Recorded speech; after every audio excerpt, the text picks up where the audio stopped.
Campeur Savadogo Wendamita Safiatou Josepha, matricule 268, section BAM. Voilà, ça c'est présentation à la manière Faso Mebo, bravo, merci. Vous vous appelez Savadogo Wendamita Safiatou Josepha, c'est bien prononcé? Oui. Parce que là, quand j'avais dit Savadogo, vous m'avez tout de suite repris, c'est Savadogo, plus précisément. Affirmatif. Vous allez en 6e maintenant, au lycée Saint-Jean-Baptiste de la Salle, c'est ça? Affirmatif. Affirmatif, d'accord. Vous pouvez dire oui, ça n'a pas de souci ce soir. Le camp est fini, vous pouvez dire oui, monsieur, ça marche. Qu'est-ce que vous avez retenu? C'était 10 jours, c'est ça? Comment est-ce que ça se passe une journée de campeur au camp de vacances Faso Mebo, mademoiselle Savadogo? Avant tout propos, monsieur le journaliste, j'aimerais bien remercier la télévision BF1 qui m'a permis d'être aujourd'hui sur ce plateau pour parler du camp vacances Faso Mebo 2025. C'est nous qui vous remercions. Je remercie aussi le président du Faso, le capitaine Ibrahim Traoré, pour nous avoir donné cette belle opportunité d'apprentissage au camp vacances Faso Mebo. Une journée déjà au camp vacances Faso Mebo. Déjà le premier jour, quand nous sommes arrivés, c'était nouveau pour nous parce que avant au quartier, pour s'amuser, on faisait le salut sans le chapeau, alors qu'on ne savait pas que c'était pas bien. Donc déjà la première journée, elle était bien, on était excités, on avait déjà la force, la détermination à continuer. Et quand je suis arrivée à la maison, j'étais avec un grand sourire, on nous a bien nourris. La première journée, en tout cas, elle était bien. La première journée était bien. Quand vous arrivez le premier jour dans votre camp, vous n'êtes pas en uniforme le premier jour? Non.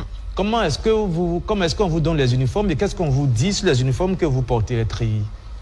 Déjà, quand on arrive, moi je suis arrivée, j'ai vu des personnes assises et pour ne pas me faire remarquer, j'ai préféré aller m'asseoir comme tout le monde. Et c'est à ce moment que j'ai su que y avait un alignement et je suis partie m'aligner. Après, on nous appelait par groupe et là, quand on rentrait dans la salle, on était surpris car on voyait plusieurs tenues militaires et on voyait des gens qui les portaient. On nous disait de les porter. Quand j'ai porté ma tenue, j'étais contente et fière de ma tenue militaire. Et votre tenue, vous allez bien, c'est ça? Vous n'avez pas changé de tenue, c'était à votre... C'était bien, c'est ça? Oui. C'était bien. D'accord. Qu'est-ce que vous avez appris pendant ces 10 jours de camp? Vous avez appris quoi de vos mains, par exemple? Pendant ces 10 jours de camp, nous avons appris l'instruction militaire, la discipline, le civisme, le patriotisme, les symboles de l'État, la solidarité, le vivre ensemble. Nous avons aussi fait des ateliers pratiques, manuels.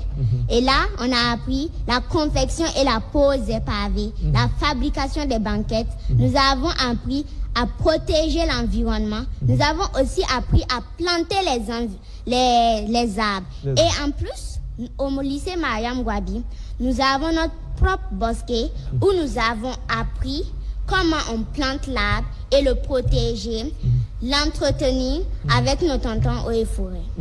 Est-ce que, qu'est-ce que vous avez appris en ce qui concerne la discipline sur le treillis militaire? Vous avez dit on ne salue pas sans le chapeau. En dehors de ça, qu'est-ce qu'on vous a dit sur le treillis que vous avez porté quand vous avez mis cet habit-là? Qu'est-ce qu'on vous a dit? Quelle valeur ça représente, ça incarne? Déjà, la tenue militaire, c'est quelque chose qu'on doit respecter. On doit très respecter la tenue militaire. Quand on nous l'a donnée, le dernier jour qu'on nous a laissé, on nous a dit que cette tenue, on devait la ranger en bas de notre valise. Parce que c'est sacré, c'est un souvenir qu'on ne doit pas utiliser au hasard. Et là-bas, déjà, comme je le disais, on nous a dit on ne salue pas sans la casquette. On nous a aussi appris que si, par exemple, si on est sur la route et on voit un policier ou un gendarme, même si on n'a pas mis la casquette, on peut faire ça. D'accord. C'est un salut aussi, mais sans la casquette. Sans la casquette. Vous faites juste le geste. Oui. C'est ça, d'accord. Et ça montre qu'on salue. Et le salut, il est indépendant. C'est quand tu veux, tu peux le faire. Et aussi, on nous a montré comment on fait le garde à vous, le repos. Le garde à vous implique une immobilité absolue. On ne bouge pas. Même si un serpent rampe sur tes pieds, tu ne dois pas bouger. Parce que si le serpent rampe, il va passer. D'accord. Ça, ce sont les valeurs qu'on vous a apprises. C'est intéressant. Et vous avez fait aussi des cours sur le patriotisme. Si vous deviez nous dire 2 ou 3 phrases qui vous ont vraiment marqué, que vous avez retenu, vous vous souvenez de quoi? Je me souviens déjà les moments qui m'ont marqué, que j'ai vraiment aimé. C'est quand on dit tout le monde à la soupe. La nourriture. Déjà, une fois, quand il a dit que c'était la soupe,